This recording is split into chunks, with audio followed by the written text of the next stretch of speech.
Apa jadinya kamu jadi TKW? Kerja jauh dari keluarga? Niat awal cuma cari rezeki halal, tapi siapa sangka, kamu malah dilamar. Bukan 1, bukan 2, tapi 7 pria Arab kaya sekaligus. Dan yang lebih bikin heboh, dia mau. Kenapa bisa begitu?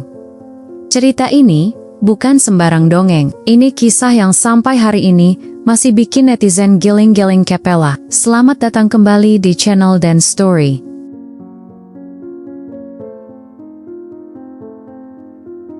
Sari namanya, gadis asal desa kecil, lulusan SMP.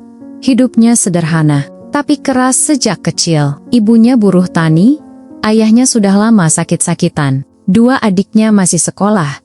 Seringkali harus bolos karena tak ada uang saku.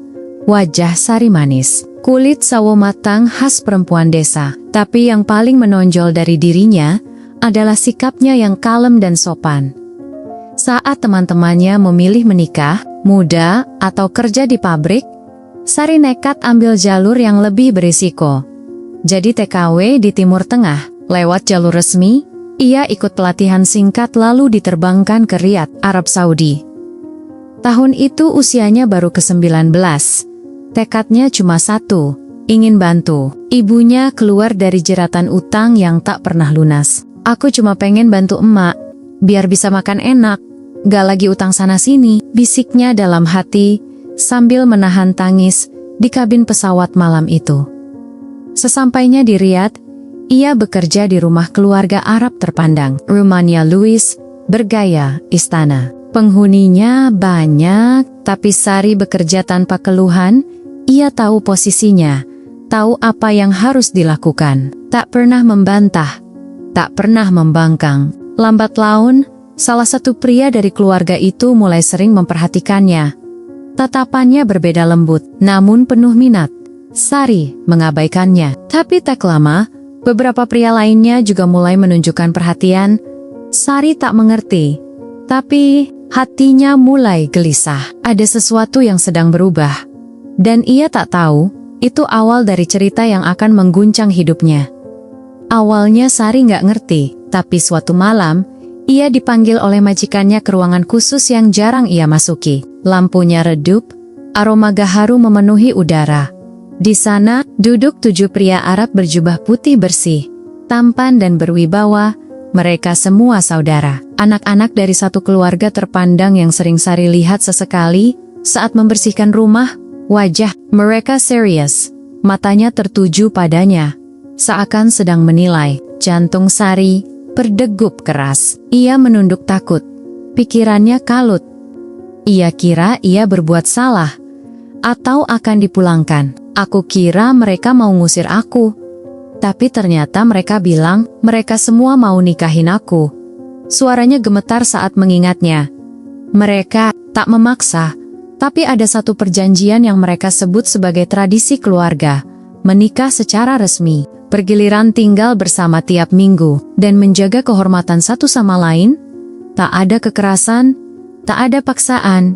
Sebagai imbalannya, Sari akan diberi rumah, emas, mobil, dan utang keluarganya di Indonesia langsung dilunasi malam itu juga. Sari terdiam. Hatinya menolak, tapi wajah emak dan adik-adiknya terbayang jelas. Perut lapar mereka, rumah reot mereka, di tengah ketakutan dan kebingungan. Ia tahu, hidupnya baru saja berubah selamanya. Sari akhirnya terima, bukan karena matre, bukan pula karena tergoda harta, tapi karena dia tahu, ini satu-satunya jalan, cepat, dan pasti, buat nolong emak dan adik-adiknya. Perjanjian itu sah menurut hukum lokal. Prosesnya cepat dan tertutup. Dalam sekejap, Sari pindah ke villa mewah di pinggiran kota. Kamarnya besar, ada taman pribadi, dan tiap harinya, ia dijaga. Asisten khusus, ia dimanja, dilayani, bahkan diberi perhiasan dan baju-baju indah yang dulu hanya bisa ia lihat di TV. Namun, kehidupan itu tak seindah dongeng. Kadang Sari merasa capek, jiwanya hampa. Meski tubuhnya dijaga, hatinya terasa kosong. Ada saat-saat ia merasa seperti barang rebutan. bukan istri yang dicintai. Ia dipanggil bergiliran, disambut hangat, tapi hatinya tetap dingin. Kadang ia menangis diam-diam, tak tahu harus cerita ke siapa.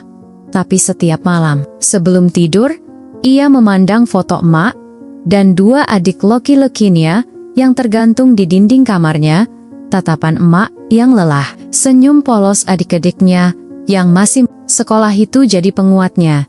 Ia berbisik pelan, "Kalian harus bahagia, walau aku harus begini." Dan esok harinya, ia kembali tersenyum, berpura-pura kuat.